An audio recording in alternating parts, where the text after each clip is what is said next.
नमस्कार. स्वाभिमानी TV news चॅनलच्या बातमीपत्रात आपलं स्वागत. राजमाता अहिल्यादेवी होळकर यांच्या जयंती निमित्ताने मतिमंद मुलींना युवा फाउंडेशन व जय मल्हार मित्र मंडळातर्फे फळांचे करण्यात आले वाटप.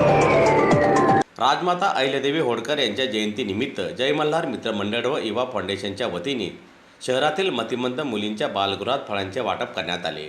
या उपक्रमात धुळे महानगरपालिकेच्या स्थायी समितीच्या सभापती सौ लताताई पोद्दार व माजी सभापती संग्राम पाटील यांच्या हस्ते मुलींना फळांचे वितरण करण्यात आले. यावेळी संस्थेचे चेअरमन सुनील भाऊ वाघ यांच्यासह जय मल्हार मित्रमंडळ व युवा फाउंडेशनचे पदाधिकारी, कार्यकर्ते आणि सदस्य मोठ्या संख्येने उपस्थित होते. दरम्यान राजमाता अहिल्यादेवी होळकर यांच्या सामाजिक कार्याचा आदर्श डोळ्यासमोर ठेवत समाजातील गरजू व विशेष मुलांसाठी अशा प्रकारचे उपक्रम राबविणे हीच त्यांना खरी आदरांजली असल्याचे यावेळी मान्यवरांनी सांगितले.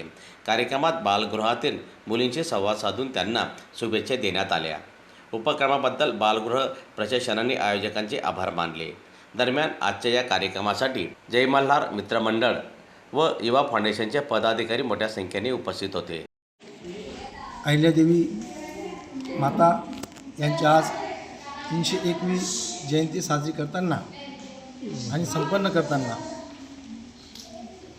महिंदळा शिवारातील साखर रोडवरील जय मल्हार मित्रमंडळ व जय मल्हार युवा फाउंडेशन यांच्या माध्यमातून वर्षानुवर्ष सालाबादप्रमाणे या आपल्या संस्कार मतिमंद बालगृह कार्यशाळेच्या विद्यार्थ्यांना, मतिमंद बालकांना सालाबादप्रमाणे फळ वाटपाचा कार्यक्रम या युवा मल्हार मित्रमंडळाच्या माध्यमातून, युवा फाउंडेशनच्या माध्यमातून सालाबादप्रमाणे होत असतं. आणि हे फळ वाटपच्या कार्यक्रमाचा शुभारंभ आदरणीय आमच्या स्थायी समिती धुळे महानगरपालिकेच्या स्थायी समितीचे अध्यक्ष, सभापती आमच्या पोद्दारताई, त्याचप्रमाणे या संस्थेचे चेअरमन आमचे मोठे बंधू आदरणीय सुनील दादासाहेब आणि जय मल्हार युवा मंचाचे संपूर्ण सर्व पदाधिकारी या ठिकाणी उपस्थित आहेत. आणि म्हणून हा जो उत्कृष्ट कार्यक्रम जो आहे, हे जय मल्हार युवा फाउंडेशन मित्रमंडळ हे कुठलाही कार्यक्रम असेल, सामाजिक कार्यक्रम असेल, सांस्कृतिक कार्यक्रम असेल, शैक्षणिक कार्यक्रम असेल, या प्रत्येक कार्यक्रमामध्ये पुढाकाराने भाग घेत असतात.